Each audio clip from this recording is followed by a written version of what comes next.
What is up, guys? It's Andy Frisella, and this is the show for the realists. Say goodbye to the lies, the fakeness, and delusions of modern society, and welcome to motherfucking reality. Guys, today we have a special full-length episode. Before I get into our special guest, I just want to cover the basis of the show. This is full-length. This is what you see on most podcasts. It's a bunch of people having a conversation. That's one of the formats that we have of the show. Other times when you tune in, we're going to have Q&AF. That's where you get to submit questions and I answer them. You can submit those questions too. Guys, email those questions into askandy@andyfrisella.com. Or now that we're on YouTube, we just started on YouTube uploading the full-length episodes. You can drop the questions under the Q&AF episodes on YouTube, and we'll pull some from there as well.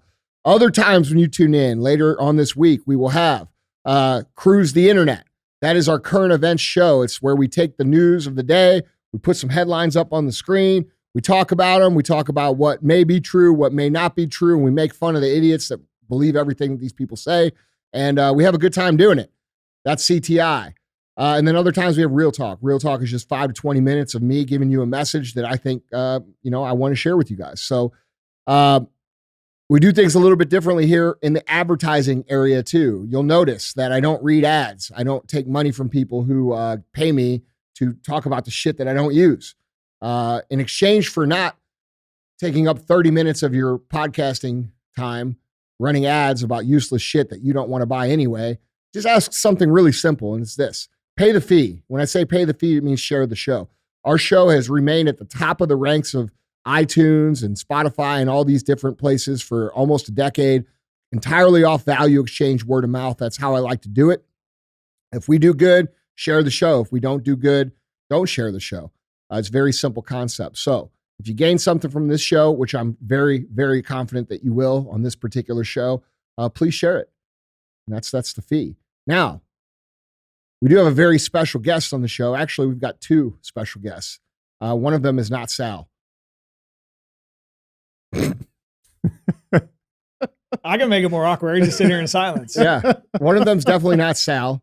Well, I mean, I'm welcome back. That's my welcome back Dr. party. Sal. Yeah, there's fuck. Dr. Sal. Yeah. Dr. Stayed in the Sal. Holiday Inn Express last night. Yeah. I'm ready to rock. So we got Sal, but we also have a very, very good friend of ours, Jason McCarthy, who is the founder and CEO of GoRuck. You guys might know GoRuck. It's the weighted backpack event organization. It's been around since 2008, changed hundreds of thousands of people's lives. Very, very excited to have you here on the show, man. How are you? I'm good, man. It's great to be back first forum. Yeah, it's great to have you here. Jason's been here a number of times, but this is the first time he's been on the show.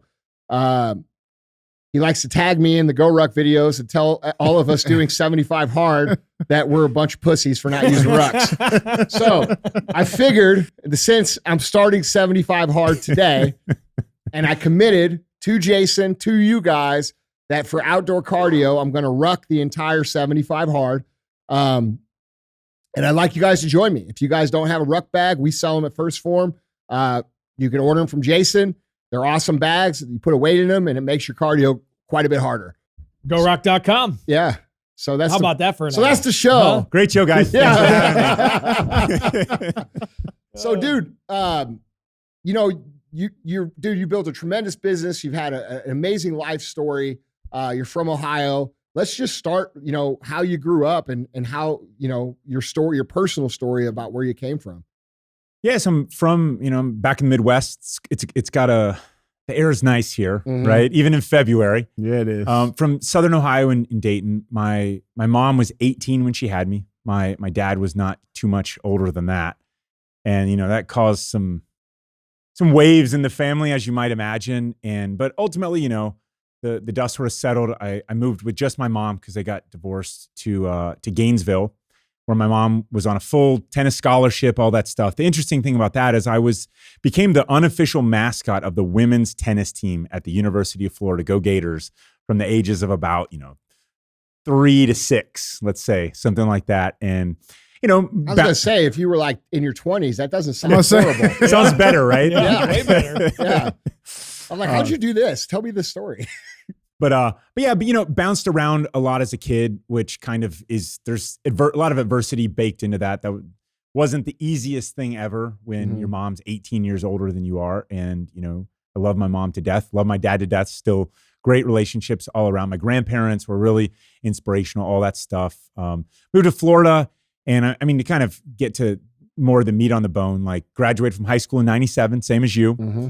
And then 2001, graduated college and really didn't know what I wanted to do with my life. That's May of 2001. And, you know, it's really easy for me to look out at the world now and see a lot of people. And it's like, what should I do with my life? You know? And I think that was, I don't ever want to forget how kind of terrifying that was, you know?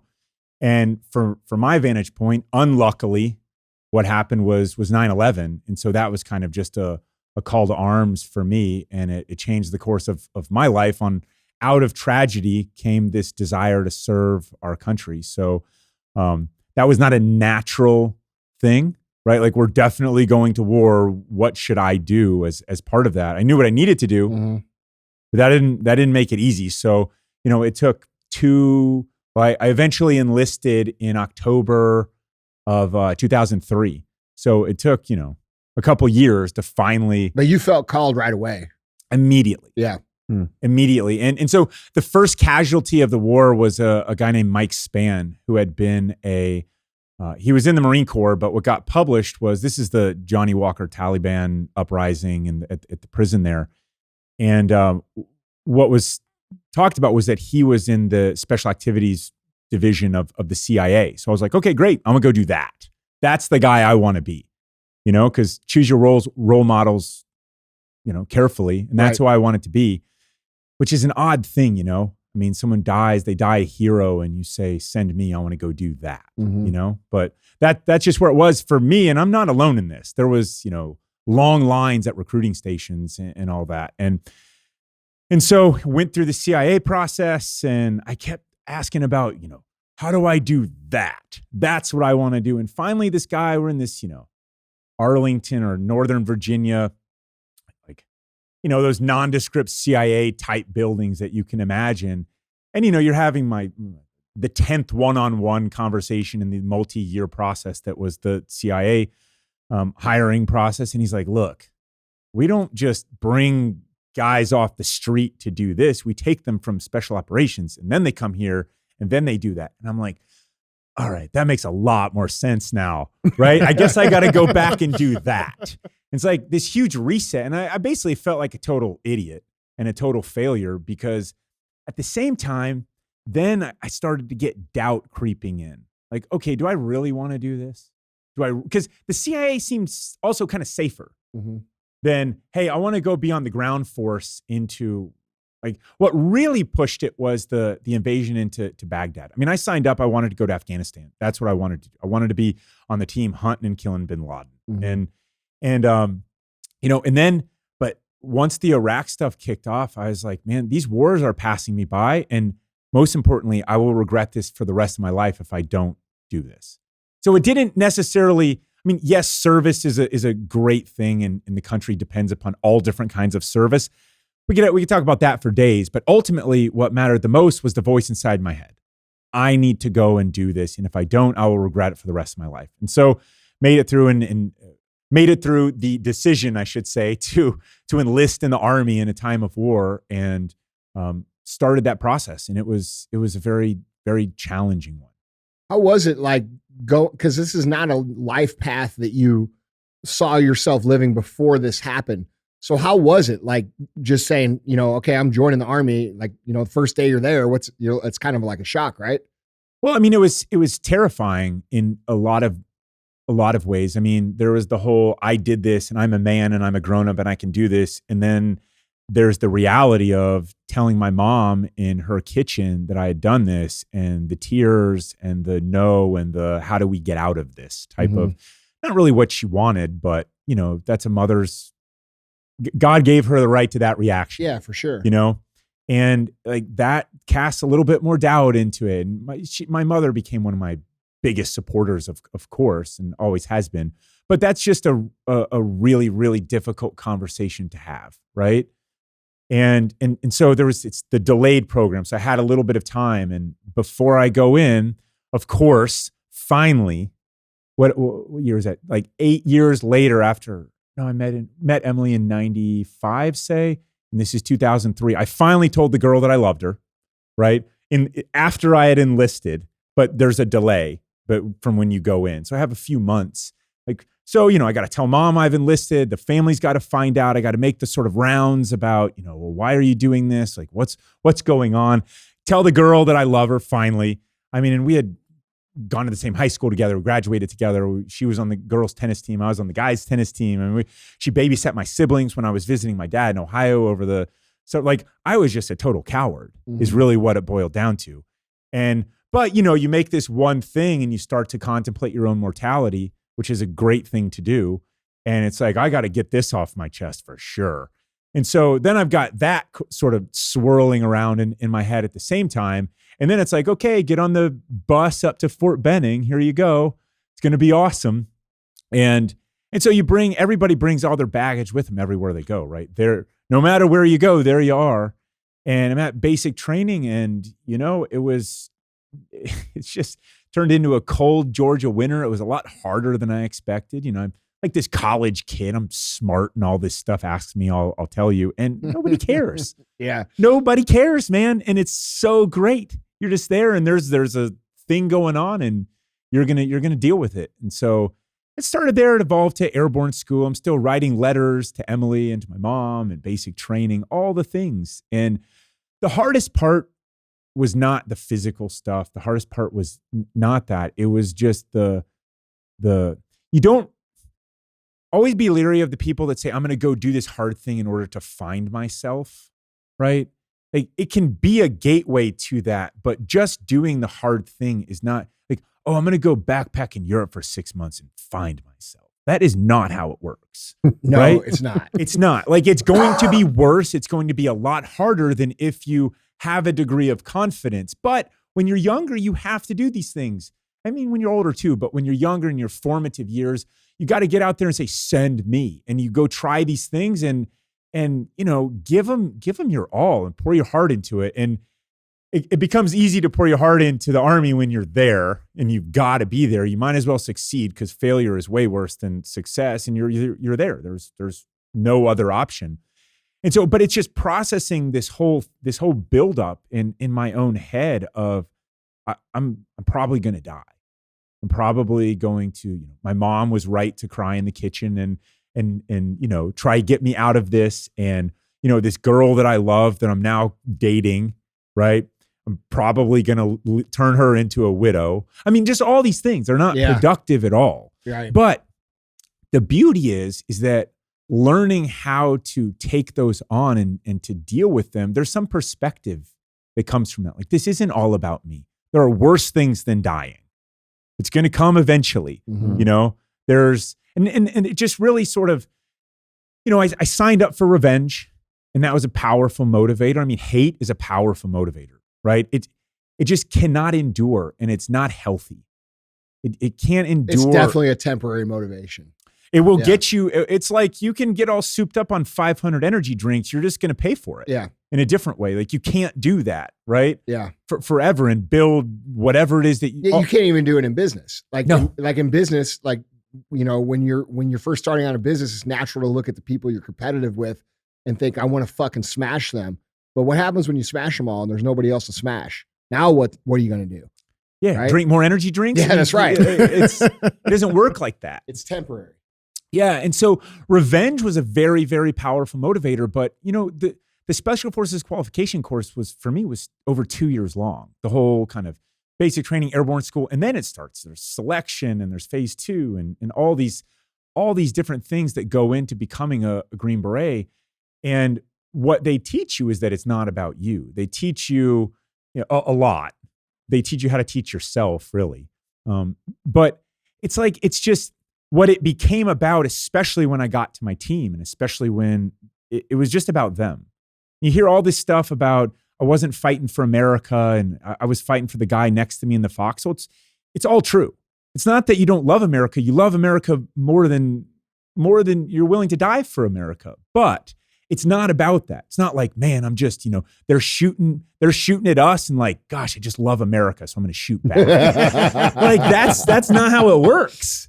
And service to that mission and loyal to that mission of the guys around me that I mean, they're the reason why I'm still alive. They're the reason why, you know, it was a lot of tough love, but they're the reason why they shaped me so greatly. And it was transformative in my life to the point where I feel like now all I do is I'm just trying to pay it forward a little bit more every single day. Because when you're on a team, you wake up and every day there's this feeling of just, I'm probably not good enough to be here. I better really work my ass off to be average on this team. Because if I don't, there's just this enormous fear of failure, AKA they're going to throw my shit out in the hallway and say, get off our team, or the team sergeant would say, get off my team. Or there's just someone's going to get killed and that's going to be my fault. And so it's just iron sharpens iron and you're just in that environment. And that's what it is. And that's my definition of service, is how that feels when you're in that kind of an environment. You're willing to push yourself for something greater than yourself. How much do you think all of these things that you learned have carried over to your business, which has become wildly successful? It's inseparable. I mean, it's a factual statement that GoRuck would not exist without my time in the Army, or specifically Special Forces. I mean, just technically, rucking is the foundation of Special Forces training. It's not what you see on Discovery Channel about, log PT and people yelling at you. It's silence, except that rucksack it's given you a lot of lessons. You're in the pine forests of North Carolina, first by yourself. They want to make sure that you can operate autonomously. You're not scared of the dark and stuff, right? And the first spiders and all the cobwebs that you are all over your face the first time you do land navigation, which, oh, by the way, that's definitely going to happen. That you're not going to run away scared or quit or suck your thumb in the corner or whatever it might be. But then it's about, the rucksacks get heavier, but the demands on your role on the team. Do you play well with others, right? It's just this kind of evolution to, okay, phase one, basically individual, a little bit of team week thrown in. Phase two was like our version of Ranger School. It's very doctrinal.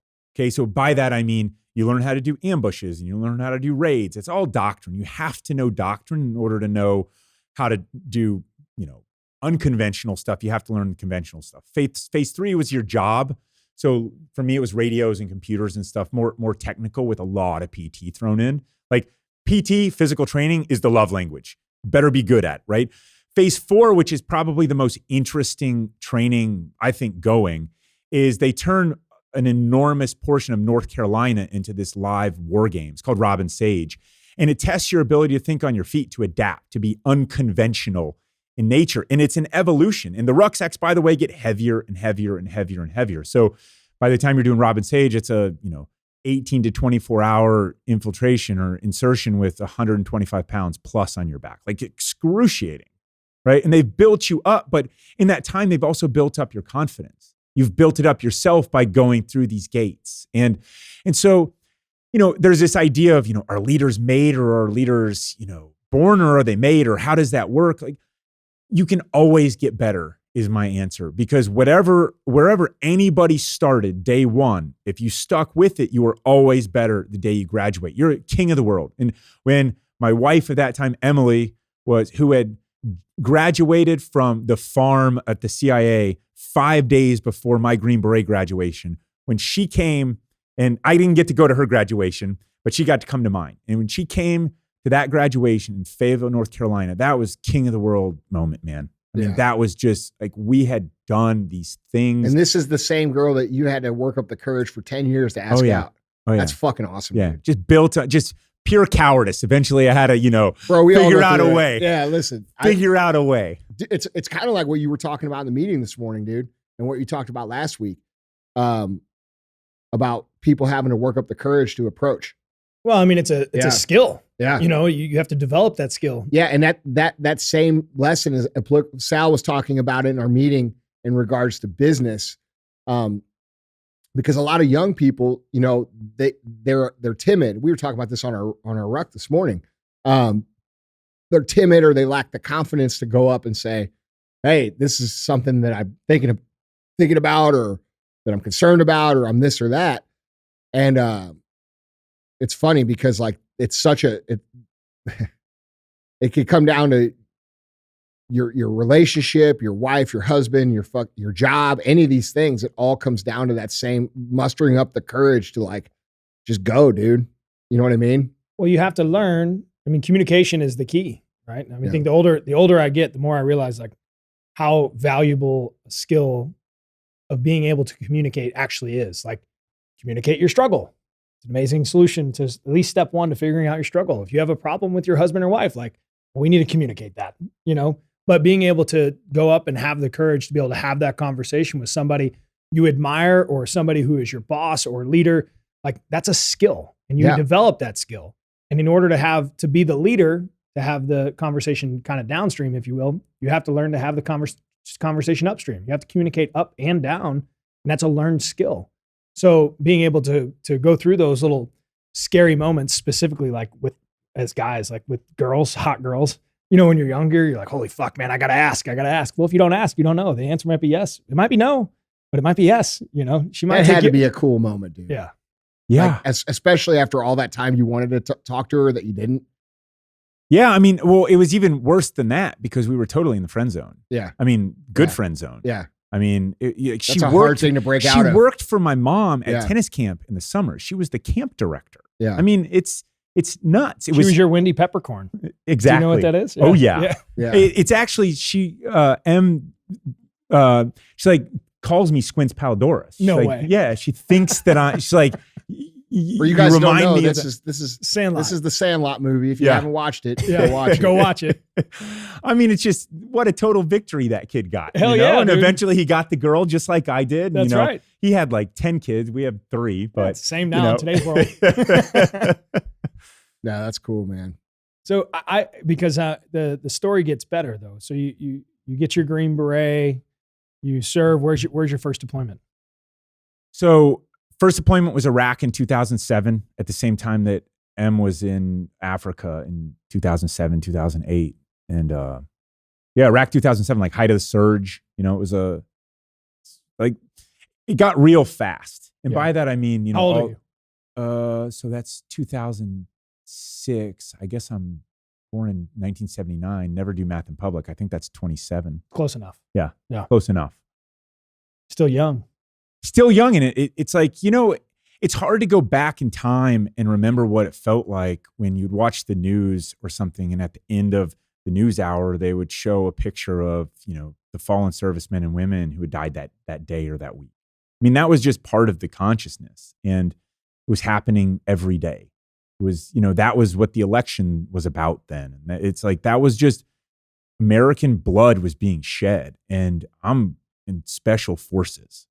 Like this, we are going to like be in the fight, like not we're supporting the fight, because, you know, you look out at the Army and it takes, or the military, it takes all different kinds of service. Like the 5th Special Operations Force truth is most soft missions require non-soft support. Like it is a team effort.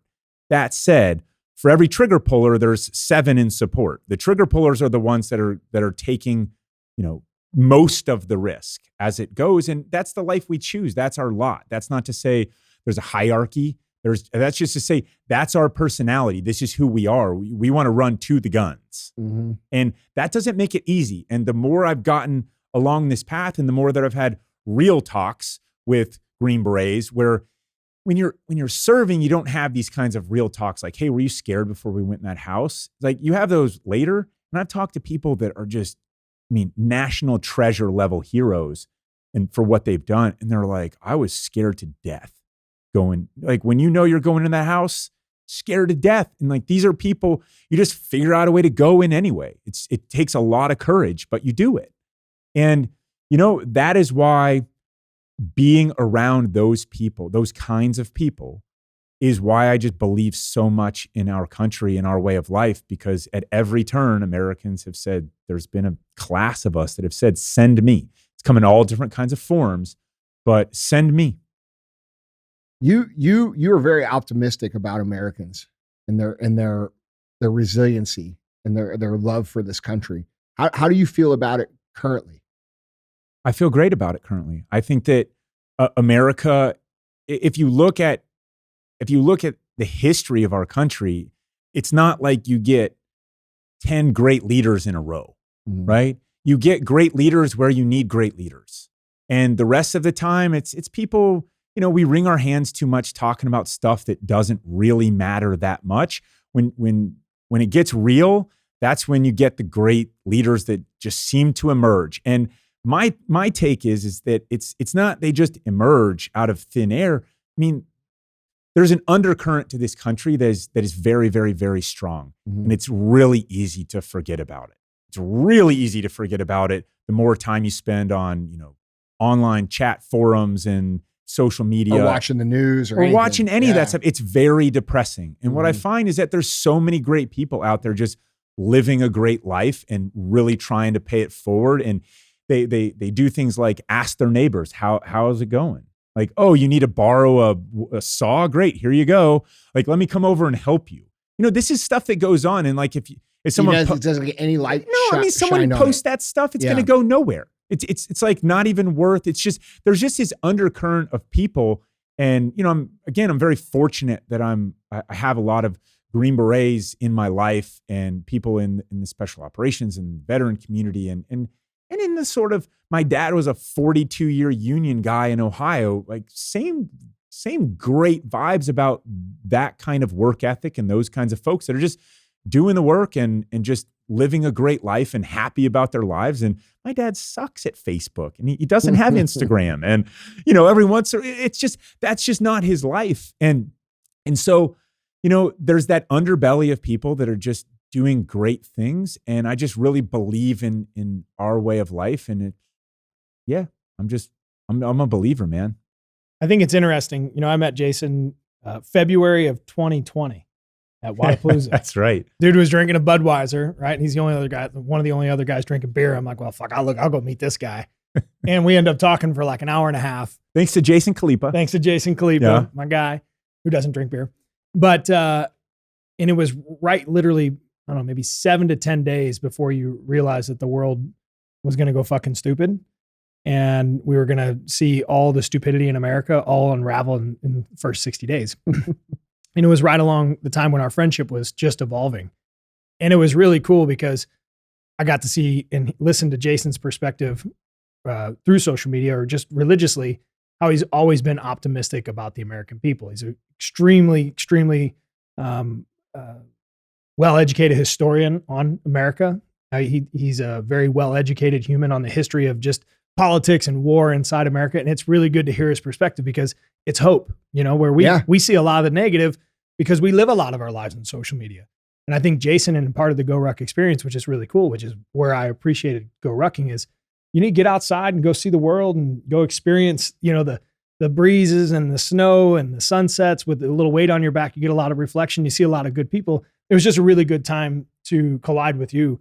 And I think, to Andrew, to your point, like he's got a different perspective that I think is very, very valuable, specifically for the American people today. Well, I think his perspective is pretty spot on. I mean, look, dude, the reality of the scenario that we're in is we're in a scenario where I believe that the media and the politicians profit off suppressing the unity that people naturally have in reality. Like when you walk, this is why I always say on the show, like when you walk into a store or in public or you go somewhere, it's not like what people see on the internet. It's not even close to it. People aren't attacking each other. People aren't, like screaming racism shit to each other's faces or whatever the flavor of the day is, of controversy. People are generally pretty fucking cool. And I think that, like you said, Sal and Jason both, I think, getting out in the real world and being around regular people and kind of like not listening to people who profit off of us being divided and believing that we're all shitty, that they profit from this. When you remove yourself from that avenue of propagation, you start to look at things in real life. I actually agree with what he's saying. I think that it's the reality. I think most people in America are fucking great people. I think there is a big light that is shined on the worst parts of our country. And I think that most people are trying pretty fucking hard to be a decent representation of what America should be. When I go to the gas station and pump gas, or when I go to a restaurant and like, I see good people. I don't see bad shit. And it doesn't matter like if they're Asian or if they're black or if they're white or if they're fucking whatever else they happen to be. Like I see that people that get along and value the fact that people from all different cultures can, function under the ideals of what this country is supposed to stand for. And I have hope too. I just, when I look at some of the younger generations, I wonder, and this is where a little concern comes in for me, is, like when you and I were both the same age, we share we share, I think, a parallel ideological value system for the most part. And all of our friends do, right? Like we're all the same kind of people, but like, bro, every single one of those people I know is our age. So like when I look at like the concern that I have, it's concern for the younger men and women that are under 30 years old, wondering how they feel. Do they still have a sense of, like your calling for America, right? Like, Andy, that like, this is what, I mean, my generation, our generation was so soft and was like, you fill in the blanks until 9/11 happened. And then we answered the call to service. And now all of a sudden we get a pass. No, right? I'm not saying that. I agree with you. I agree with you. There's every fucking old, Gary Vee says this all the time, bro. Yeah. Gary Vee says this. It's a generational thing. When you get to a certain age, like our fucking parents looked at us and they're like, fuck, these kids are pieces of shit. Like, and like their parents looked at them and said the same shit. And like I wonder how much of it is just like us saying that because it's like the natural thing, or how much of it is actually real. Because it's hard to know. It's hard to know. Part of me says it that the more you say it, the more you will believe it. Mm-hmm. And if we kind of take a leap of faith and we say, look, I might not be able to go online and change the nature of America through, on Instagram or whatever, whatever TikTok of the day is, but I know what I can impact. Mm-hmm. And if you have faith, and I know you guys do because of how you lead your lives, if you have faith that you can impact others, and I know you are because I know a lot of the lives that you are impacting, and then you make a list of your friends, right? Put me on that list. And you say, there's a lot of other people out there that are fighting the same fight that we're having. Mm-hmm. And you know what you're doing? You're raising the next generation's leaders. And those leaders are the ones who will lead the ones who are not being led like this. And that to me is the hierarchy. The true freedom is to break free of these chains of thinking that life is going to happen in instant gratification and that this is all about, your value exists in this metaverse or on your phone or in this digital world. Your value exists in the real world. That's right. And it exists from you to yourself in the mirror and to the people who you respect who are around you and to the networks that you have and the people that you have and where you put your time and your energy and your faith. And so when I say keep the faith, I mean, there's a lot of us out there that are doing this. Right. And the more that we believe in ourselves, the more that becomes the self-fulfilling prophecy. Yeah, that's a good point, dude.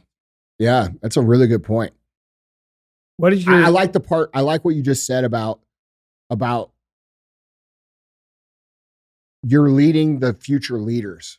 I like that because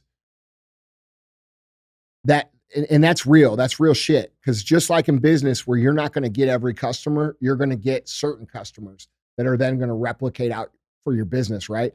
Like when people discover GoRuck, you're not getting 100% of the people. You're getting 2 out of 100 who then recruit 5 more each, right? And so that's how business works. So it makes sense that that's how that will work too, to me.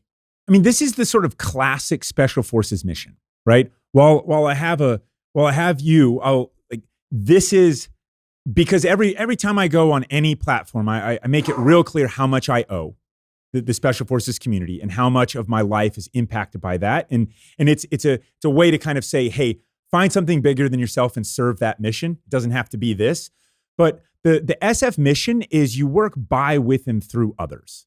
You go in. So the first, the horse soldiers into Afghanistan right after 9/11 in the boneyard of the Soviet Empire, they went in there and worked with the Northern Alliance in order to defeat the Taliban. They didn't try to go in and say, hey, we're just going to do this ourselves. You work with others. You train the trainers.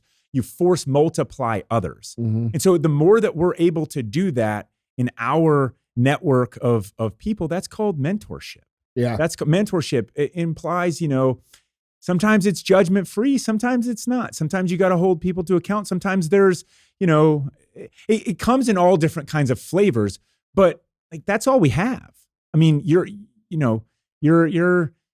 nieces and nephews, your kids, like my kids, this is all going to belong to them. Right. And we can absolutely set them up for success. And I know lots of kids, and I know lots of parents who are raising their kids right. Mhm. And I know lots of parents that I think maybe could improve that a little bit. Yeah. And I think, it breaks my heart when you see kids that, are way obese or super inactive or all these things that are not they're not really choosing that. They're being born into that. Right. That said, keep the faith, man. There's a lot of us out there and we can impact what we can impact and just keep fighting. Yeah. I like that, dude. I think it's true too.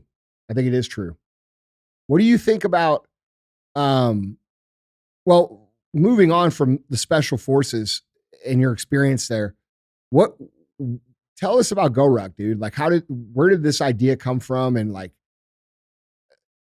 give us how do you start a GoRuck? You know what I'm saying? Like, He wrote a book about it. Yeah. And kind of. I mean, got that a was signed copy. that was a pandemic sort of. I got to do something. Let me dig up an old journal and bookend it and all that stuff. I wrote a little book called "How Not to Start a Backpack Company." It's so little we printed it once.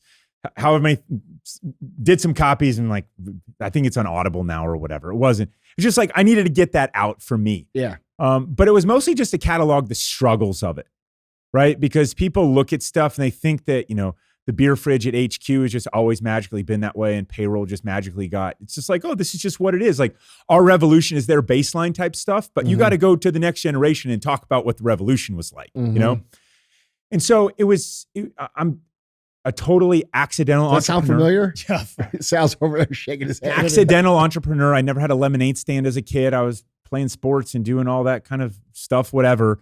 But as I was in between my deployment, so first one was to Iraq, second was to West Africa, and Emily was in a different country in West Africa. But on Christmas leave between those two, I went and visited her at her diplomatic housing in Abidjan, Cote d'Ivoire, West Africa, right? And I was like, man, it was really weird because it's coming from this war. Like you have your gun trucks and you're at war in Iraq, and you have your team. Like this is what's up, And I went to Africa. I'm like, man, this is like the hairs on the back of my neck were standing up just from the vibe. Like, but we're not at war at all. It just I didn't know what to make of it, basically, which is in some cases a lot worse, And so I went to Emily's house and, did, normal things that any, house husband would do, like base fortification and, increase security posture. And I made her a couple go bags. So for us, the definition of a go bag or a GoRuck was when you go out on a mission, you would put a GoRuck in the trunk of the Humvee in case your vehicle was disabled and you had to fight. So you have extra radio equipment, bombs, guns, ammo, water, extra supplies, right? And so it's like, I just took that knowledge and said, okay, well, you need to have this just in case, because, she's a smoking hot 5'5.5", let's say, girl in Africa, meant to operate autonomously. Yes, she had a dog, but meant to operate autonomously. The cavalry ain't coming. And so how do you set her up for success? Like I didn't want her to die, And so, hey, here's some stuff. Put this in your car at all times. Keep this in the house at all times. Use this just in case. And there was just like, basic house husband stuff.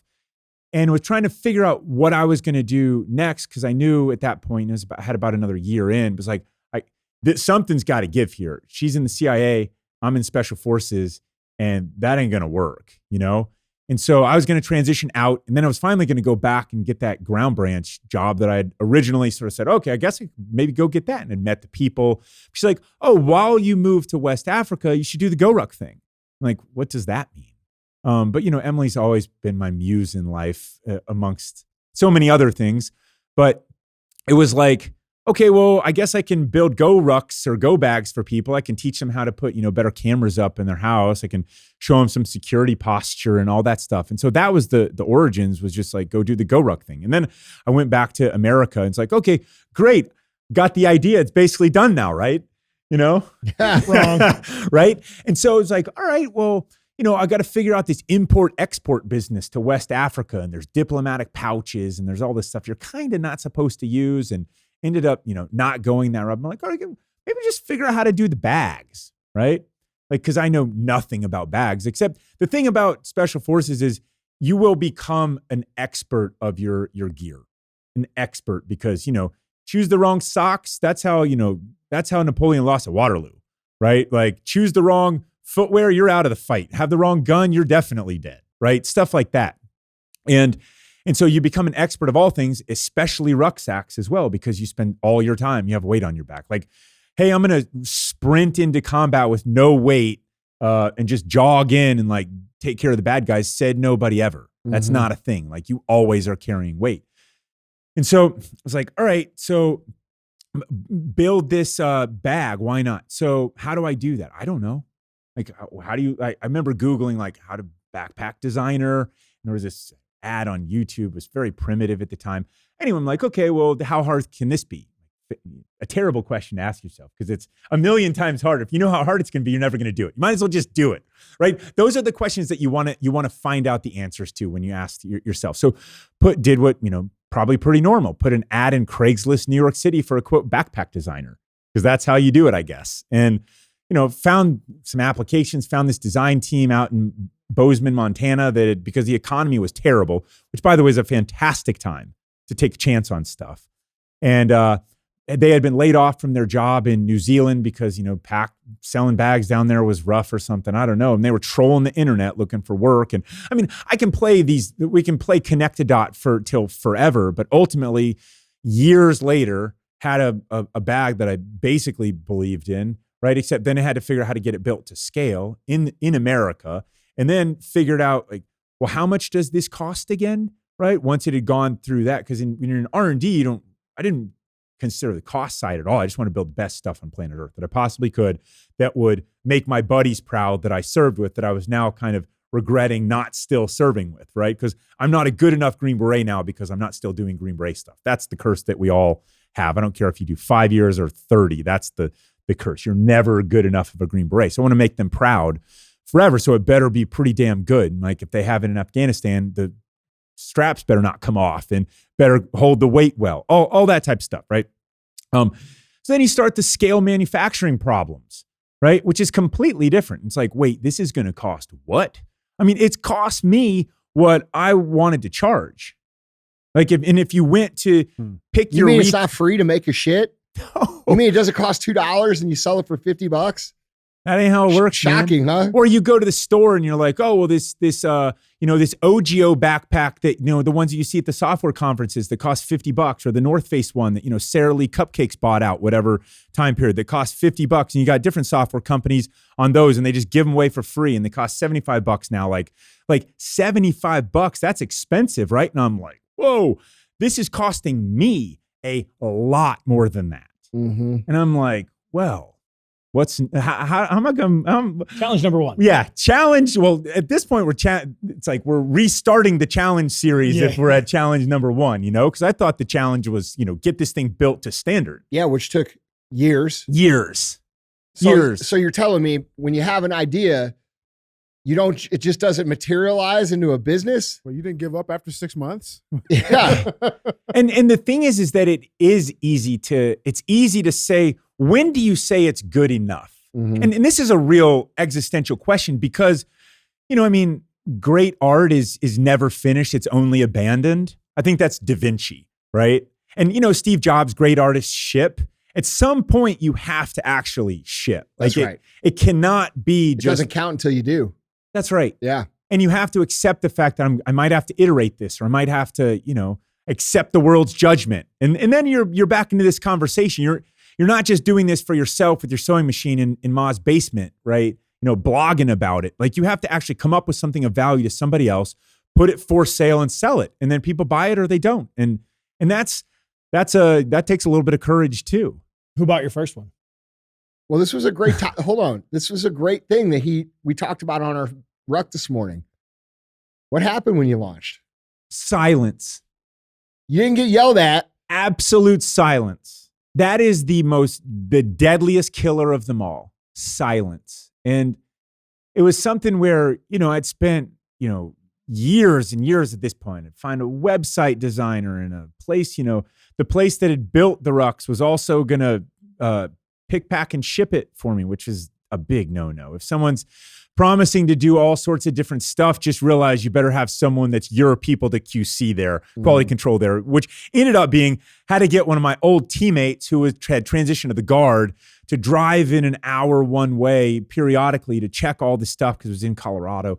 Anyway, but the biggest thing was silence. It was like, I knew that this was awesome. I knew it was a good story that could be a thing, but the biggest problem was me. I was not really willing to, at that time, share anything. I'd set up my first Facebook account an anonymous pseudonym because I still wanted to go be a better Green Beret by being like Jason Bourne or whatever. Mm-hmm. And like, well, I can't have a real name out there if this is this. And, you don't get to have your cake and eat it too in this case. And so I had to kind of pick and choose. Is this something that I actually believe in or not? And, like, yeah. It's really interesting because, we used to, when we first started our social with First Form, the fear factor of actually being out there and getting behind it, we used to wear Lucha Libre mask. And it was a thing that nobody knew who was behind the mask. And we would make all the content at First Form because we didn't really want to associate our names to it. Exactly. Just in case. Yeah. Right? Like it was kind of like, holy fuck, man. Like we're going out there. Well, let's just put these masks on. Nobody will know who it is. Yeah. And for the first, better part of maybe 3 or 4 months until we got comfortable doing it, we were the Legion of Boom with Lucha Libre mask on our head. So that fear, even now, my social handle is Mr. Frisella because at the time, you didn't want it to be Sal Frisella because if my friends really knew what I was doing, I would be judged. God, it's such a power. I mean, the fear, I still have it. Like the worst thing that I could get would be a note from somebody that I served with, or somebody tells me that somebody that I served with was somehow disappointed or embarrassed because they knew me or because I served with them. And like, that's just a huge thing it's highly motivating for me. And it's the same thing. Like I was not strong enough at the time of the launch of GoRuck to sit and say, I'm willing to just all my chips all in. I had to figure out if this was actually for me. But at some point you have to decide because it ain't going to work out if you don't. But I think you realize in that evolution of figuring out who you are and who the business is, that unless you go all in, you stand no chance. Yeah, I also figured out that I was completely empowered to do this on my own terms and I could do it the right way. Yeah. I don't have to build, disposable stuff that sucks, that's going to break. I don't have to, just because fast fashion became a thing that we studied in business school. And it's like, oh, look at what a great business this is. Like, I don't care. I don't believe in fast fashion. I think you should build better stuff and I think you should stand by it. I think you should, have it mean something, put some soul and some heart and some love into it and like really give it some meaning and say, this is worth this. And I don't want to play the commodities game. That's a race to the bottom. Goods bullshit. Race to the bottom, man. I agree, dude. And like, I sleep really well because I know that we leave it out on the mat and, R&D and new product development and all that stuff. It is behind the scenes. It is in our R&D center, the folks that are testing our gear, and there is blood on that mat every single day. And we love each other and we fight it out. And once we eventually get to something where it's like, all right, are we going to go another round today or is this good? And it's like, that's the vote.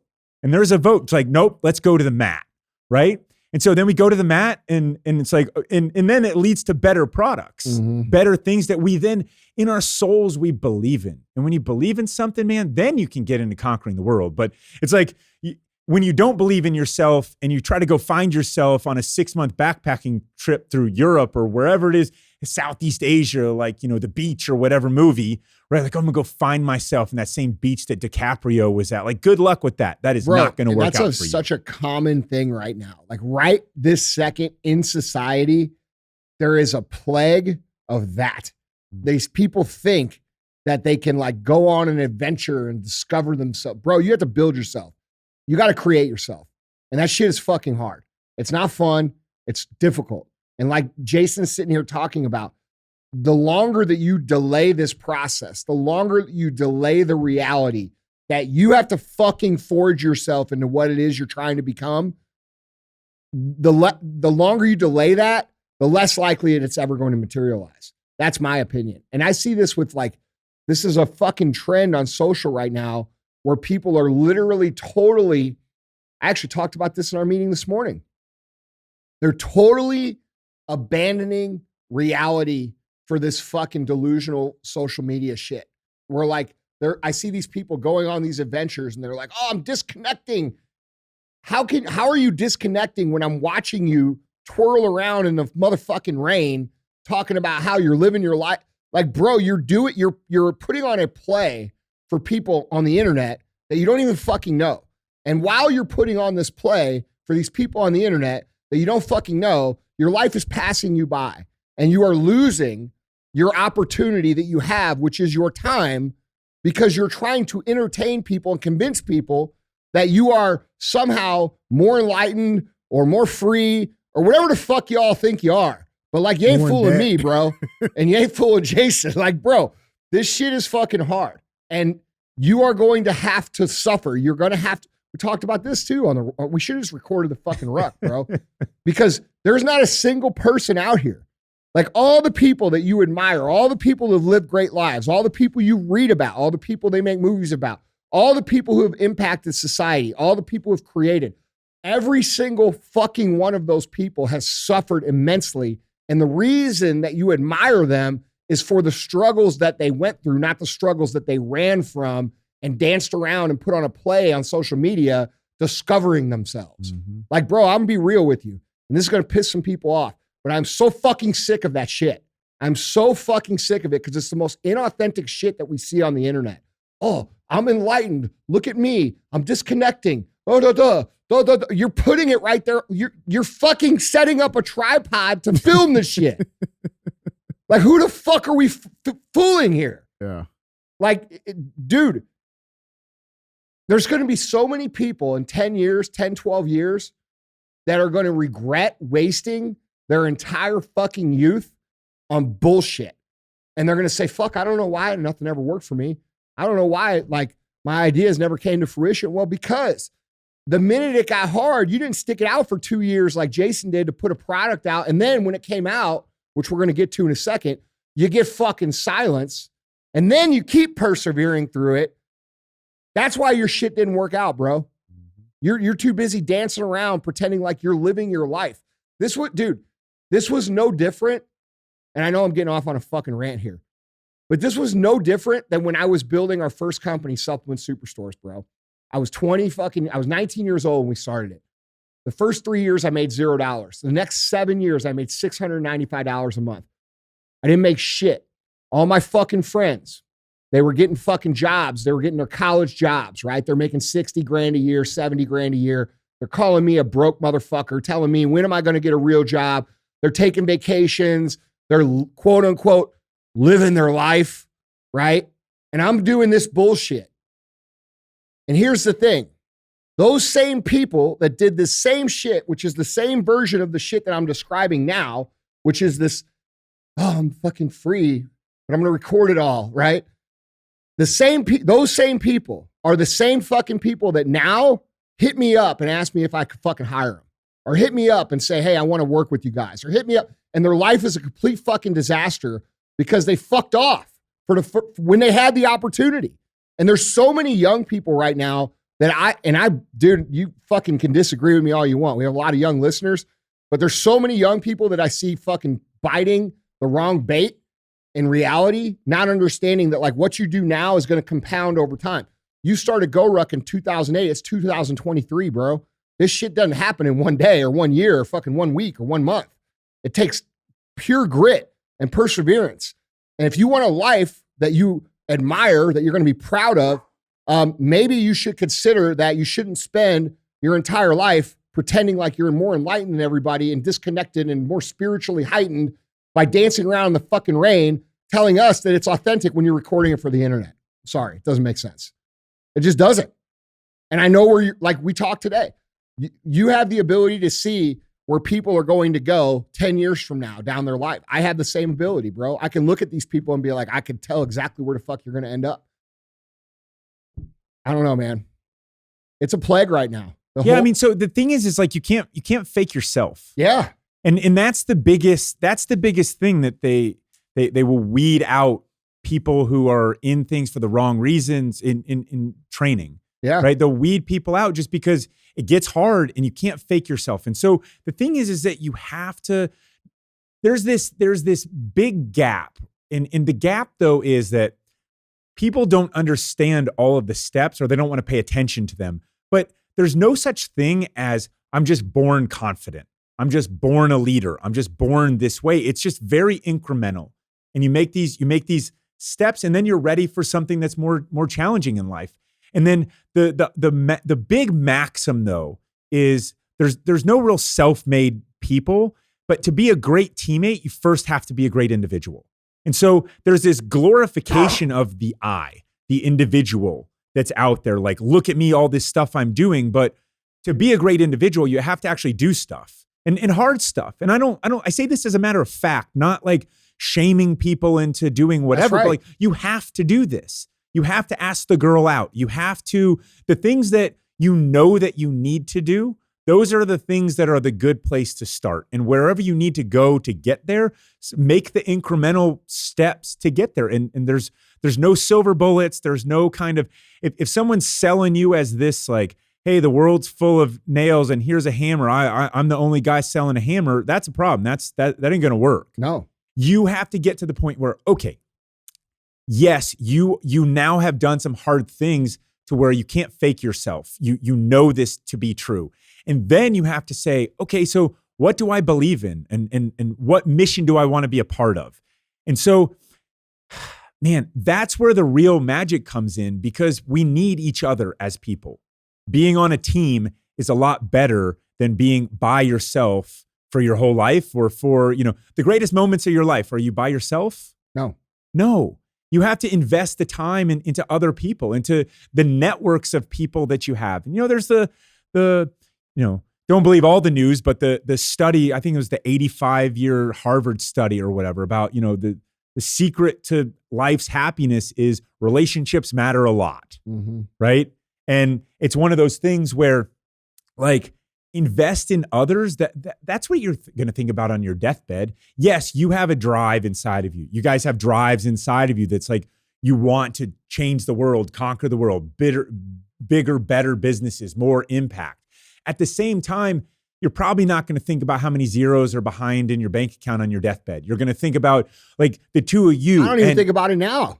Amen. Yeah. Amen. Right. But it's like the team that you get to do this stuff with. That's so rewarding. The crew that I push sandbags around with in my driveway this whole weekend, I'm sitting here sore right now because we were pushing sandbags around on Saturday afternoon and Sunday afternoon. It's like, push some sandbags around for an hour, drink some beer in the driveway, talk about our lives. Our kids are running around. It's a beautiful day in capital freedom in the universe, also known as Florida, right?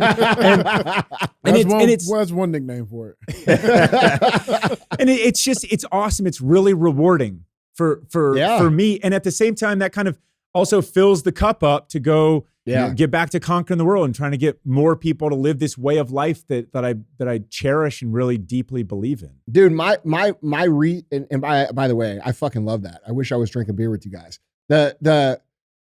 Which by the way, just so you know, I did drink a lot of beer when I was on vacation. A whole lot. Still good. For anybody, it's fucking great. Yeah. Didn't I send you a picture? Yeah. Tell you how great it was? Because I said like on the show last week, I think I'm done with alcohol forever because it'd been like a long time, but I was lying. I'm definitely not done. But dude, where I get irritated with this mentality of what we were just talking about is like these people, that's fine.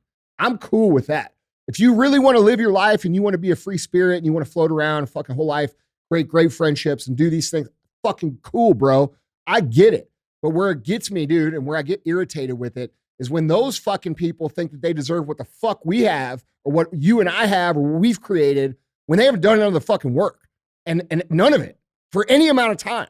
Like that irritates the fucking shit out of me. Entitlement. Bro, it fucking irritates the shit out of me. And it also irritates the shit out of me when I see young people who say they want all these things. They want to build something. They want to be successful. They want to do this. But then they're fucking buying into they're eating the wrong bait. Like, if that makes sense. Like, Yeah, but so I think people are so starving to be a part of something bigger than themselves. no doubt. Starving for this. I know that I was. I go back. It was such a Well, the basis of your company is that. The basis of our company is that. It's the same, it was such a stressful time in my life between the whole build up my senior year in college to what job am I going to get? And I grew up in the 80s, was influenced by, the people that were working on Wall Street and, the Gordon Geckos, and you're supposed to get out there and make a ton of money. And that's what it is. That became, I thought I was going to be a consultant and solve business problems. I do solve business problems. I'm not really a consultant, but it's like, it was such a deeply emotionally challenging time for me because I had all of this energy. I had all of this passion.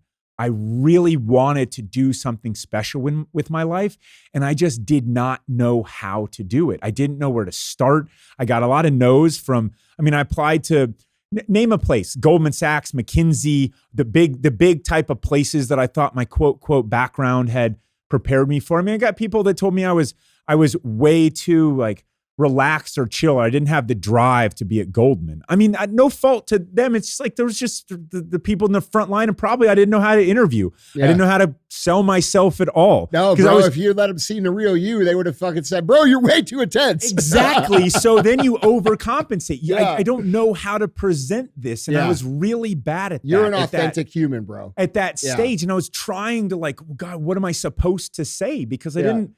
But the truth is I was not a good fit for that. Right. And the no was great. Right. Two great answers in the world. Yes and no. Maybe and uncertainty are the worst because they just eat you from the inside. And there's so many people out there that want to be a part of something bigger than themselves. And we have to, at times we have to cut them a little bit of a break, go, and you guys do this. You meet them just a little bit closer to where they are. And you say, hey, check it out. Find something that you believe in, pay your dues, spend years there, learn the place before you have this big grandiose opinion about, the big bosses suck and they don't know anything. Like, pay your dues, but go to some place that you believe in. Like there's almost no bad, as long as you get to work hard, there's almost no bad job in your 20s because you're going to learn a lot of shit. You don't know anything. Yeah. If you choose to. Yeah. I think that's what we're going through. And to Andrew's point earlier, and to Jason, to your point, it's not the zeros in the bank account. The best thing that I feel we get to do every single day is go back and invest back into this community and helping these young people find their path, because it's everything. Yeah, it is the most challenging thing that we do. The gray hairs exist on my head for those exact same conversations, but it is the most rewarding because there's nothing better than watching somebody commit to becoming personally excellent, becoming a best version of themselves, taking their life serious, taking this opportunity, and running with it, because it makes you feel empowered by their action to go out and change the world. And that's the invigorating part about what we get the opportunity to do every day is feed back into the youth and see who bites, and see who believes. I fucking love that. What I love, dude, more than anything is when I fucking see someone who I didn't actually believe in step the fuck up. Who I saw like in the beginning, like, dude, I love to be proven wrong about people. I fucking love it. And it's actually a testament to how I really think about people too. Because if I was really how people think I am sometimes, I would hate that motherfucker for proving me wrong. My favorite thing in the fucking world is when these fucking young people who I think cannot fucking possibly fucking step up, when they step the fuck up and they prove me wrong, bro, it's like the coolest fucking thing ever to me. I'm like, dude, all right, there's fucking hope here. We will have our moment. Yes. Our generation will have our moment in mass for the next generation. Yeah. That's my belief. Yeah, I believe it too. So, dude, getting back on your story, because it's incredible. I'm sorry that we went off on the rants. Silence. Yeah. All right. So how'd you manufacture? How did you manufacture non-silence? All right. So I got a website and I got 3 bags and a hat on that website, right? 3 bags and a hat. That's what I got. That's a good start. Right? That's a good start. That's a really good start. Like and I'm like, okay, my first idea was a terrible one, but it was definitely one of action. I'm going to get in my truck with my dog and drive to 48 states, meet people, get into a venture, try to sell backpacks out of my truck. I bought the sport rack up top because I definitely didn't have enough room inside of the extended length expedition for all the stuff I was going to sell. And then I had them ready to ship me resupplies as I was selling them through that whole summer. You know, like it was pretty sweet, the plan that I had in my own mind, of course. Drove around to 48 states, sold exactly zero backpacks, got a lot of opinions from people, right? Like if you're in SF or you're in the Army and you're at the range and you're not shooting well, everybody has an opinion about why you're not shooting well. And when you're shooting well, it's like they just nobody's got an opinion about anything. They just like watch, like, respect, you know? Yeah. And so this is one of those things. Everybody had an opinion about, well, maybe if it was this and maybe if it was that. And the bottom line was I thought that I needed to drive around to small men's shops, something like that, where I could have one-on-one conversations with people and sell them on the virtues of this very expensive rucksack, which cost was for sale for $295. Right? Unknown brand. Hey, made in America, Special Forces roots, all that stuff. But $295 is $295. Yeah. They're looking at it saying, that's a fucking backpack. Whoa. And then wholesale's 50%, and I'm making basically nothing off of that. Awesome. Right? But hey, it'll get the word out, whatever. But this is definitely going to work, you know? And what I realized was at the end of that summer, which I refused to stop short because I'm too stubborn, right? There were some other people that were around and everybody had left. It was scorched earth, right? Because they're brought on someone to take photos, brought on someone else to, help with the sales, someone else to help with all this stuff. By then it was me and my dog. Bad country song, me and my dog and a bottle of whiskey at the campgrounds, literally in Wyoming. Okay. And it's like, this business model is terrible. How about let's not do that anymore? And so what should it be? And what I did not know was anything about Facebook ads or Google AdWords or whatever. And frankly, that's something that I was never going to get good enough fast enough in order to make this worthwhile. And truth is, I didn't really want to get good at it. Let's be real, right? And so it was like, okay, but what I do know how to do is to build teams. I know how to embrace the suck, and I know how to teach people to embrace the suck. I know how to basically show them what they are capable of way more than they could possibly ever know that they're capable of. So how about you meet me on this street corner at 1 a.m. It's called the GoRuck Challenge. Details not forthcoming. Started out at 5 to 6 hours. It became 10 to 12. Then it became 12 plus hours. And it was like, details not forthcoming. Oh yeah, bring this rucksack and we're going to stuff it full of bricks at the start point. How does that sound? And what happened was Fight Club with rucksacks was born. And it just became this kind of, the business, we had to build around it. And I can go into all those sort of, hey, the first price of the GoRuck Challenge was half the price of the rucksack, and you got to keep the rucksack. So you got 12 hours with a Green Beret, AKA at that time, me, in awesome leadership, team building, excellence, lessons underneath the ruck. And you got to keep this ruck that I basically somehow lost money on, but at least it was something, man. Like we were, and all of a sudden that was the energy that became GoRuck. It's about pushing a little bit harder. It's about, let's do it together. It was a team event, never a race, So what you're saying is you had to get out there and get your fucking hands dirty. Very. And lose money. Yeah. And lose money. And convince people to do really hard shit in the middle of the fucking night. Bro, I fucking love it. My first experience with GoRuck that I ever heard of you was from our cousin Michael. Michael, yeah. Yeah. And he did one of your, I think it was a 24-hour deal. Did you do 24-hour deals?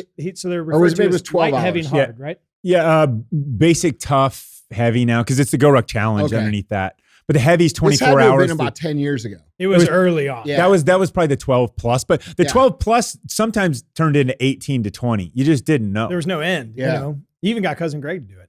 He did? Yeah. Oh, that's cool. But that was where I first heard about it. Yeah, it was cool. That had to have been like 2010. Yeah, maybe 11. Maybe 11 or 12. Yeah. I remember he had his little, man, everything t-shirt was like the GoRuck gray t-shirt with the, That's everything from a long time ago is now 2010. It was 2000 like last week, but I switched to 2010 now. But the underground experience, I think, is an important thing to note here is you had to pivot and say, okay, well, fuck it. I'm not going to go sell around to these, bougie men's boutique shop. Let's get back to my roots. We tried the non-bougie ones too. We tried like hunting and fishing stores. We tried them all. And none of it worked. In all fairness to them, I remember. But you went out and made believers of these people by doing it yourself. or arguably different people at that time, right? Because we went after the crazies. We went after this really niche group of people that it's the same. And so it's the same type of person that signs up for special forces in a time of war or not and says, send me. And this is why we talk about belief in America, belief in our way of life, because what I found in my veteran transition at that time, which became the veteran stereotype transition, AKA really hard, right? Was I needed to find something to believe in because I had left military service and I wasn't doing the CIA thing, and my marriage was, in the crash and burn stage. Later, I got remarried to the same girl. It's, Did you know this? It's a cool story. It all gets crazier. But at this point, it was me and my dog basically, and no money because I had poured it into everything. And it was, it was just one of those things where America is full of people that at that time still wanted to show up and do really hard things. And I thought that was reserved for special forces. I thought I will never be as cool as I was in special forces. That is where the awesome exists. It's only there. And the rest of my life basically sucks because other people suck because they're not Green Berets, right? And that's me looking at life through a straw and feeling sorry for myself. And what I found was, look, I mean, the basic truth is I never would have signed up for the Army without 9/11. Am I glad 9/11 happened? No, I'm just telling you, my life is profoundly richer because of the things that happened in the wake of that tragedy. And so I don't sit here and take some sort of high ground like I served in the military and other people didn't. I have zero high ground. I would not have done it without this. The point is that there's a lot of people out there, and life is we all there's lots of different ways to serve and all of that stuff, but there's a lot of just crazy people here that want to do really hard stuff and like want to serve other people and are just good fucking people. Yeah. And it's so easy to forget about that, man. It is. And every time I led a class, you go on Facebook, you get angry, you go to a GoRuck challenge, you get inspired. And that's what it was. That's why 75 miles a weekend between two classes and the recons and driving around leading. Because the next summer I was driving around, not the same exact route, but I was leading GoRuck challenges all over the country in the same truck. And, up and down the East Coast, New York and Boston and DC and all this stuff. And that was just awesome. And it was exhausting at the same time, but just so awesome. I had this purpose, and really the fuel was the people that showed up, man. I'm just like pouring my heart out, giving everything I can of the lessons that I had learned from my time in order for them to, we say, building better Americans. That's what we were doing. And I just want them to experience a day in the life of my boots. And it took away all my kind of prejudice against whatever it was.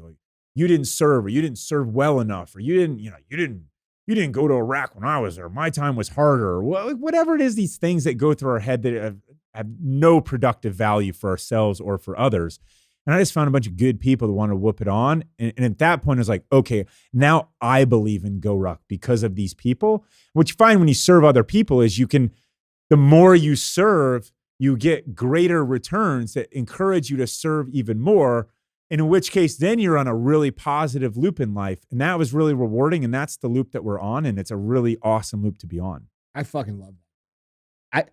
How about that driving around the country? Yeah, Remind you of anything? No, it's awesome. This is Jason. When Jason and I met, we shared. Sal rode all over the country, and what the fuck was that thing? Nissan Maxima, man, 2010 Nissan Maxima. But I mean, to your point, they're gonna ship me goods. I'm gonna sell so much shit.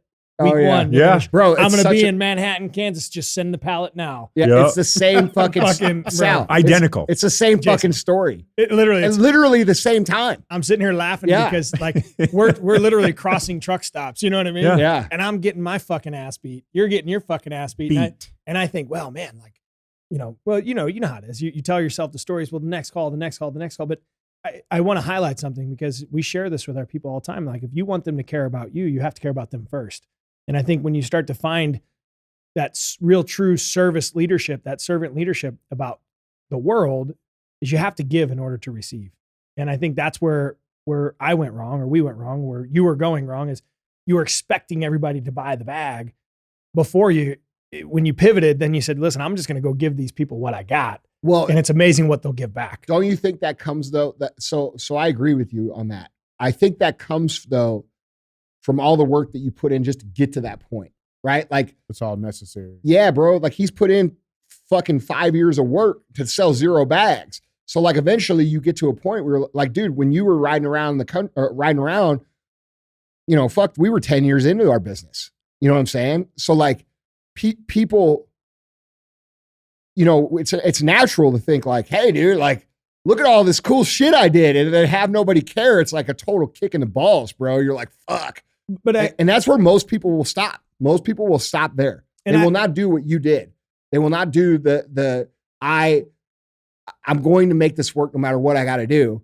And they will not do, the get out, press flesh, for lack of better terms, meet people, shake hands, do the work with them. And dude, I think that's the key. I think that's the key to our business as well. I think our people and everybody that's involved, they work hard and they do things and it helps people progress. And dude, I fucking love the fact that it was so hard to get to, like, I know you probably don't love it as much, but you do now, right?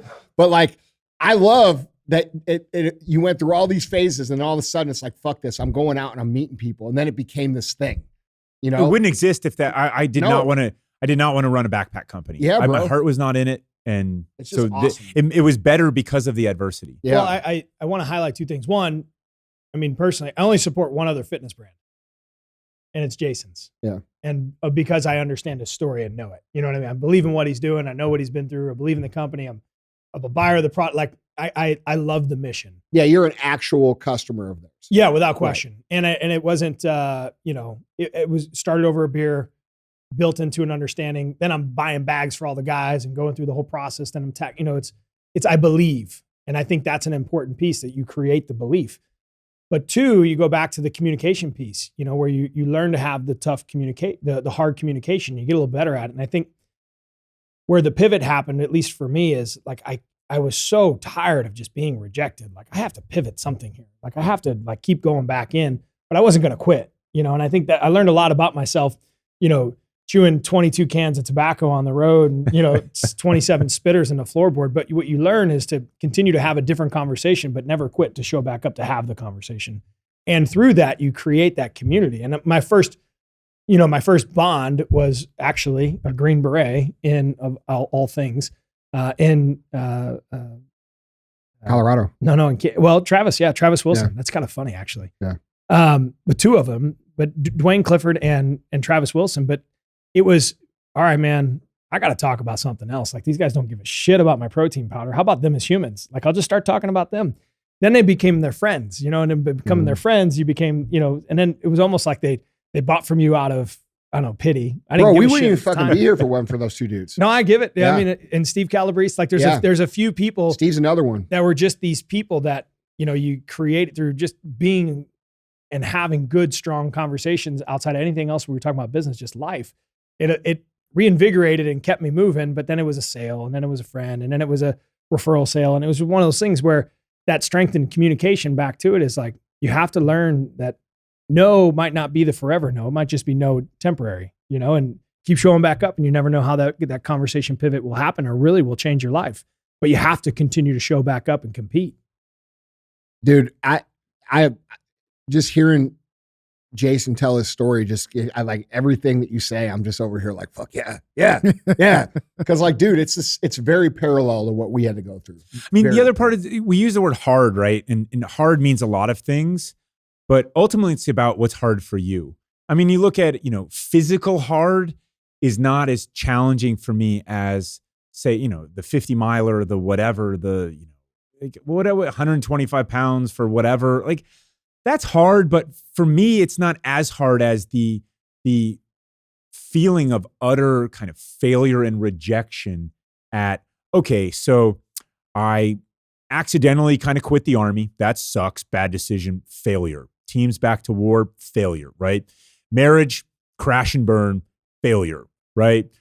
Friends, got awesome jobs now, at least perception-wise, doing really well. Really perfect lives, totally happy, because you start feeding this narrative, right? Right. And it's like, and I can't even sell one damn backpack. Not one, right? I can't do anything right. And like you get on that struggle bus and you start believing your own negative self-talk for too long, it goes real bad. And those kinds of emotional they're hard, man. That is my definition Do those of hard. still happen to you? Yes. Yeah, I think that's a big misconception that people think that you go through it only in the beginning stages.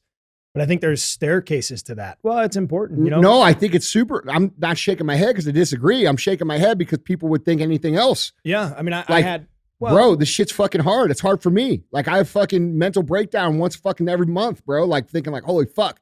Like there's this, there's that, there's this. Like you know, and then you get like you're saying, bro, like you start comparing, you're like, well, you know, all my other entrepreneur buddies aren't having mental breakdowns. Right? Can't be because they haven't posted it on social media. No, but that's real. I mean, I say this from a place because like you become stronger or tougher or more calloused or whatever it is, but you're not immune. And I think that's an important piece to understand as an entrepreneur. I mean, Jason asked me to speak last year at his GoRuck games in April, right?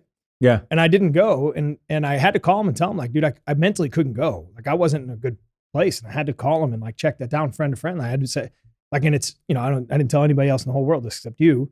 I'm saying it now because it's like I had to come to the realization, like, I was not mentally in a place to be able to do it. Yeah. And you know, and it's not 2022. We had the best business year we've ever had in our whole lives. 2021, best business year we'd ever had. There's no reason for me in April Yeah. April-ish to be like in this mental place. But dude, I felt like I wasn't enough. I don't know what the fuck was going on, but that phase of life, it was smacking me in the face, you know, and you have to be able to, I think, recognize it, understand it, but it is normal. It's not a one-time thing. It's a continual process that you have to go through of rejection and failure, but then figuring out how to get through those moments so you can succeed. It's not. I mean, this isn't. I mean, Mother Teresa had doubts about God. I mean, this is well documented. I mean, everybody. If Mother Teresa can have, you know, question her faith, like, let's give ourselves the permission to understand that that's going to happen to all of us. Yeah. And the more that we go through something, and this is where you need support structures. I knew how hard that call was for you to make, by the way. But you need kind of support structures around you. You need to kind of have those things in place because you do actually need other people in your lives. You need your good relationships with your kids or your wives, or, you know, they all kind of ebb and flow a little bit just by the nature of life. But, you know, it's a dangerous path when you get in a bad place and you start getting in your own head and you stay in your own head and just your own head. And I've been there, man. And it is just, I've got a couple things where I'm like, okay, feel this is a problem. I need to kind of, you know, not push on the gas right now. And that's kind of what you were saying last year. And like, it's like that has come because I have been through so many times of adversity in my life, which has not been perfect by any stretch, even though it's been rewarding and meaningful. For sure. Those are separate things. Yeah. And I've learned like this version of hard, this is gonna take its toll on me. And so this is what I need. And sometimes just little stuff like, hey man, I need to take a deep breath outside and go somewhere for like 2 hours or 2 days or whatever. Not usually 2 days, but 2 hours maybe. And I need like 2 weeks. Yeah, but still, you know, something's got to give. Because if I go, you know, when you're in anger, you should, like, two things you should not do is act or speak, right? Or you feel whatever. If you're not in a good place, you should not do those things. So, you know, take a walk around the block or ruck around the block or do something. It's crazy what a fucking walk will do for you. That was a good plug there, by the way. Yeah. Well, it's well documented what a good smooth. Yeah. What a good walk will do for Yeah. you. And it's even better if you ruck it. Yeah. It's always better. Always better. Yeah. Because rucking is better than walking. It's superior. It's definitely 75 harder. Listen, it's definitely 75 harder. You got to be careful. Well, I know this. Jay will troll your ass on the internet. I understand this because I get tagged in it daily. Well, the thing is, dude, at first I thought you were fucking. Listen, Andrew called me. He's like, hey, is this guy fucking with me? At first I'm like, hey man, are we cool with Jason? Like is everything cool? He called me on Saturday. I'm like, oh, that's great. And I could tell he was like inherently kind of pissed a little bit. And I'm like, no, Jay he's one of us. Like, he's fucking good, man. Like, then explain this shit. Yeah. Bro, once I fucking got it, I'm like, no, this is fucking like. Well, if I go for a run, he should be like, oh, you should have gone for a ruck. Yeah. I'm like, motherfucker, I was running. No, You should have been rucking. It was so funny because when you first started tagging me, I'm like, is he talking shit? Or is like, Little bit. That's my Yes. love yeah, language. yeah, but, that I guy. was, but dude, well, I kind of liked it. I was like, I'm like, all right. And you know what? Guess what I'm going to do for the next 75 days? I'm going to fucking ruck it. You know what I'm saying? Yeah, I mean, it was the people in, No, I love in it. your community that were doing your 75 Yeah, it's hard fucking challenge that are just like had embraced Yeah. it to take it up Yeah. a notch. And I think it's great. And you know, for me, rucking, you can just kind of build it into your life. So if you're already going to walk, you can ruck. Yeah. This doesn't have to be so kind of sliced and diced, and you don't have to drive to the gym an hour to do this. No, and, I love it, dude. You know, just Yeah. bake it in, man. I will tell you, because this is something, you know, I adopted in 2020, right? So I guess that's a late adopter, but I never. No, we're still early, man. Yeah. We're still early. I hope we're part of that. But I look at, you know, I never was a walker. Like I never walked. It wasn't like in my head, I'm like, who the fuck walks? Like you don't really work out and walk. But at the time, Old people with canes at the mall. well, you know? but then I Like started, that was my perception growing up. Like that is lame. I remember my grandparents taking me to the mall in To be Dayton, a mall Ohio walker? with people that are walking. Like they're like, oh, they're just here to walk. And then the Simpsons did a whole spoof on that. And Yeah. I'm like, I had the same perception. But in that 2020 timeframe, like right before everything kind of went bonkers, I found myself rucking. And then it was like, you know, to get outside from all the madness and all the noise, rucking became not like something, it was like, this is what I was doing. You know, I was rucking in the fields, or I was rucking up the You hills. still do that. I still do it. I Yeah. mean, at my farm, it's my choice of exercise. A really cool gym at my farm. It's like badass. And I choose to ruck out there because it's like the peacefulness of being out in the woods, and, you know, when you're trekking through the leaves or through the woods and hearing it and being, you know, one with nature is my hippiness. But it's one of those things where I found so much peace in rucking because I was by myself, you know. And then on the flip side, then I decided to ruck a marathon for my 40th birthday. We found like 25 guys and we all went, you know. So like you can ruck with a team and have an unbelievable time. You can ruck by yourself and have an unbelievable time. And it's amazing what adding 45 pounds to your back will do to a 45-minute walk. It's a fucking hell of a lot harder.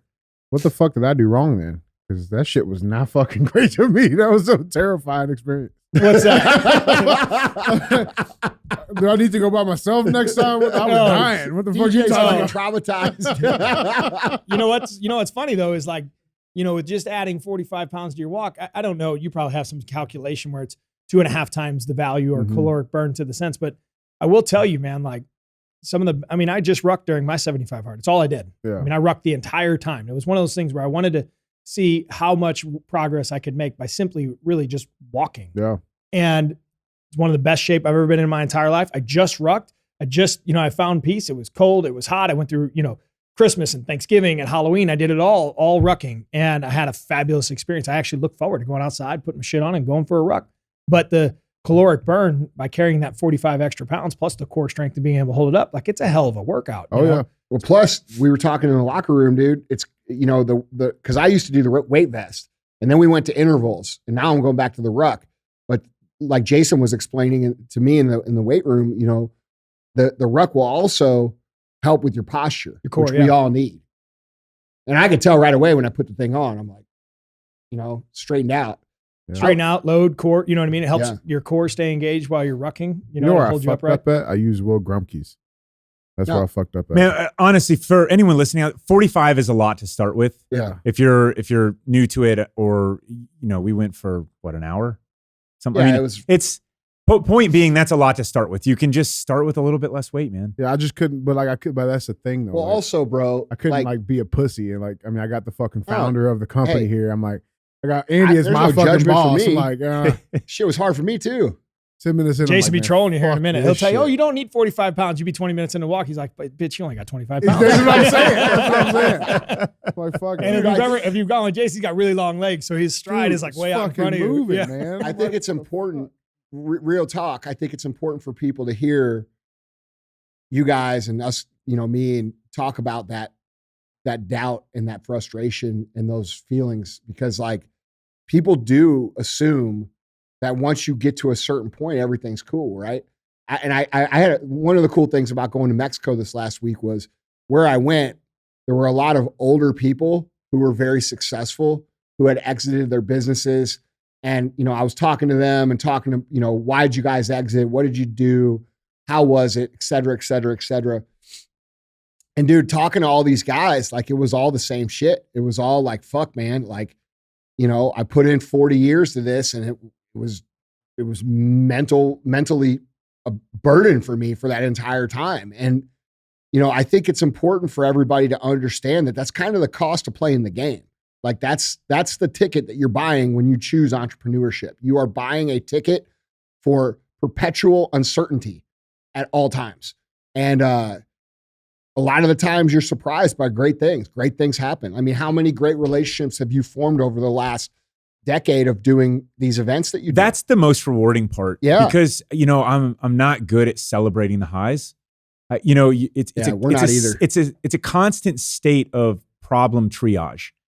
That's if it's coming to you, you're either creating something new because there's some bigger problem, or someone's bringing you a problem. That's usually been the case since forever, and that's just your life. Yeah. And so you get good at solving problems, but you know, it comes at a cost. It never feel like it's hard to explain, you know, because we have a lot of young entrepreneurs that listen to the show. It's hard to explain to a young entrepreneur that the uncertainty that you feel now doesn't go away. You know what I'm saying? But what will happen is you will become more skilled at dealing with the uncertainty, so it doesn't stress you quite as bad. But because you're traumatizing yourself by going through this process early, when these problems do occur, there is like a trauma response of stress automatic. You're like, oh, fuck. And then you're like, oh, wait, we already dealt with that. We can fix that. And then it like calms down quicker.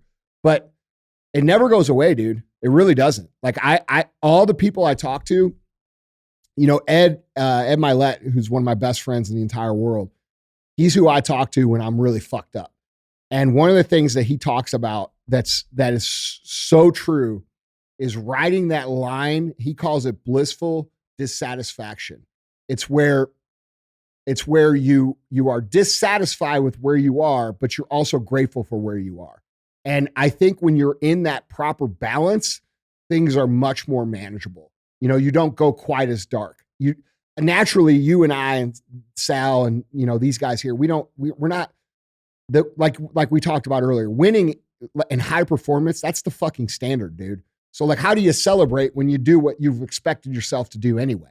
There's no celebration to be had. You get to stay on the team. Yeah, that's it. That's what you get. Yeah, you get to continue to play the game. Like, and that's a misconception. You know, people think that like when you built a great company like you have, right? Like that people, you know, it's this big celebration all the time. And it's like, no, dude, the reason you built a company is because the excellence is the fucking expectation. So as you describe GoRuck as a great company, I cringe just a little bit, you know, because that's not my vision of it. Jason, and I see you do the same thing when someone's like, oh, congratulations, you've conquered the world. I'm telling you, it's a great company. Like from the outside, you need to hear that shit. Like it's important that you hear it because nobody ever fucking tells us when we're doing right, dude. We only hear the shit when it's bad. True or not true? Very true. Yeah. True. So like, dude, you're doing a fucking great thing and you're improving people's lives. You're making a big fucking difference for people. There's tens of thousands, hundreds of thousands of people who have gone through your events whose their lives have changed. And they're going to be able to look back and say, dude, life's hard right now. But remember when I did that fucking 16-hour event with Jason McCarthy? I got through that. I can get through this. And like, dude, that's noble shit, bro. And like, you need to like, cause like, dude, I have to be reminded of it too, but I'm just telling you, man, like it's from my perspective, I admire the fuck out of it. I think it's amazing shit. American made bags, you know, soldier, servant leadership, serve for the country. But I mean, you know, going back to it, you know, nothing good comes through your door, right? That's the role you signed up for. So I tell people all the time, you give your whole life to, you know, like this goes back to like, I look at Madot and I have this kid that applied. This is real talk. I'm so proud of Steve. Yeah, I'm so proud of Steve here. You know, dude was flipping pizzas at Little Caesars when we found him. True really? Or not true? Yeah, true. Dude he was a little graphic designer at Webster, filled out an internship form, came down from Little Caesars to gold medal of jiu-jitsu, you know, to, you know, huge piece of the Real AF podcast. Like I get to walk in. He's not a huge piece. He fucking runs it. He's the first person I see every single day. my family loaded up this weekend to go watch him, roll around with other dudes, which he's obviously complacent with. You're pretty good at it. Tell you and your boyfriend are really good at it. But the thing being is like, that's what I show up for. Yeah. We got the Wills and the Aarons and all of you guys. Like, I'll take those shit sandwiches every fucking day as long as I get to see you guys win. And that's the thing. Like, that's what you sign up for. And that's why, you receive a compliment. It's so hard because you're kind of like, yeah, I know why it makes you cringe. It makes you cringe. And you're right. I feel the same way, dude, because the job's never finished. It's never like, and you see all the holes. Like, yeah, when I look at what we got here, every single guest comes in here and they say the same exact thing. They say, holy fuck. Like, this plate, like, I've seen bits and pieces of this online, does it no justice. They say, they all verbatim, do they not? Almost the exact same thing. Okay.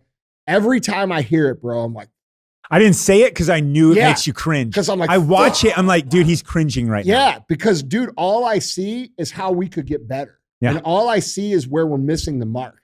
And that's what makes a good operator, I think, effective in business sense, because that's your job. Our job is to look for the holes. It's to fix the shit that you're fucking up.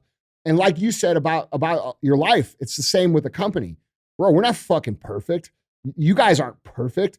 It's like being an orchestra conductor and, you're trying to get everybody to play the tune, but it's never perfect. You never one time get it right. And I guess it is a nice compliment when people think that it's perfect, right? Or they look at it and think that, but I mean, bro, I get what you're saying, dude. Because like the audience thinks it's magical. Yeah, the conductor hears the saxophone or whatever the hell it is. Here, play one missed tune. You know, and that's a whole nother set of problems. Then you take them out back and beat the fuck out. Well, no, I mean, there's a whole nother set of problems because when you run an effective company that people love and they appreciate and they feel like they're a part of, and a lot of times people don't realize how hard that is to produce. It's like going into the nicest steakhouse in the world, bro, and you get the perfect service with the perfect steak and the perfect experience. And then you go in the kitchen and you see all these people working their asses off, right? A lot of people don't realize that that's a major part of every single company, right? That's the part I love. I'd rather hang out with people in the kitchen. Me too. Like the ones doing the work. Me too, bro. I love it. I agree.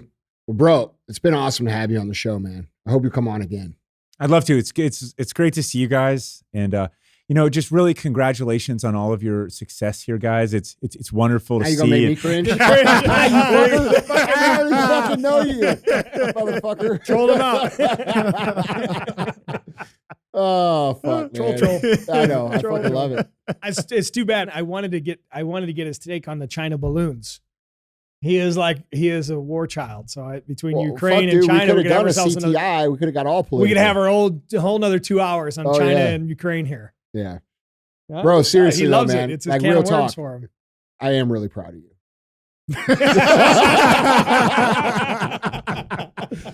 No, dude, for real. Dude, I really appreciate you making the time to come up here. I know you're a busy guy and you have a lot of shit going on. If you guys are unfamiliar with GoRuck, check out their events. Check out what they do. How many events are you guys doing a year right now? We've put on about 10,000 events since 2010.